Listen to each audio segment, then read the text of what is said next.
சற்று முன் வெளியான மிக முக்கியமான தகவல், திடீர் திருப்பம். வாரிசு அரசியலுக்கு முற்றுப்புள்ளி. 2026 தேர்தலை புது ரூட்டை கையில் எடுக்கும் பிரேமலதா விஜயகாந்த்.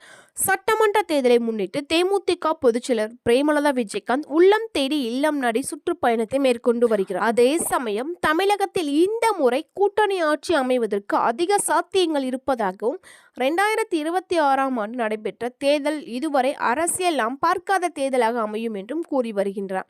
இதனிடையே சமீபத்தில் செய்தியாளர்களை சந்தித்து பேசிய பிரேமலதா, ஜனவரி 9ஆம் தேதி நடைபெறவுள்ள கடலூர் மாநாட்டில் கூட்டணி குறித்து அறிவிப்பு வெளியாகும் என்று கூறினார். இந்த நிலையில் தேமுதிக தொண்டர்களை உயர் பதவியில் அமர வைத்து அழகு பார்க்க வேண்டும் என்பதை தன்னுடைய ஆசை எனவும் பிரேமலதா கூறியிருக்கிறார். 2026 சட்டமன்ற தேர்தலில் தொண்டர்கள் விரும்பும் கூட்டணியில் தேமுதிக அங்கம் வகிக்கும் என்றும் கூறி வரும் அவர், கட்சிக்காக உழைத்த புது முகங்களை வேட்பாளராக களம் இறக்கவும் திட்டமிட்டுள்ளதாக கூறப்படுகிறார். இதன் மூலம் குடும்பத்தினருக்கும் முக்கியத்துவம் கொடுக்கப்படும் என்ற பிம்பம் முடியும் என்ற பிரேமலதா நம்புவதாக குறிப்பிடப்படுகிறார். கண்டிப்பாக இந்த முறை கூட்டணி ஆட்சி அமையலாம் என்றும் எதிர்பார்க்கப்படுவதாக சொல்லப்படுகிறது. இந்த மாதிரி அப்டேட் உங்களுக்கு பிடிச்சிருந்தா நமது சேனலை சப்ஸ்கிரைப் செய்து ஃபாலோ செய்து கொள்ளுங்கள். பிடித்திருந்தால் மறக்காமல் லைக் பண்ணி நம்ம சேனலை சப்ஸ்கிரைப் பண்ணிட்டு பாருங்கள் ஃப்ரெண்ட்ஸ்.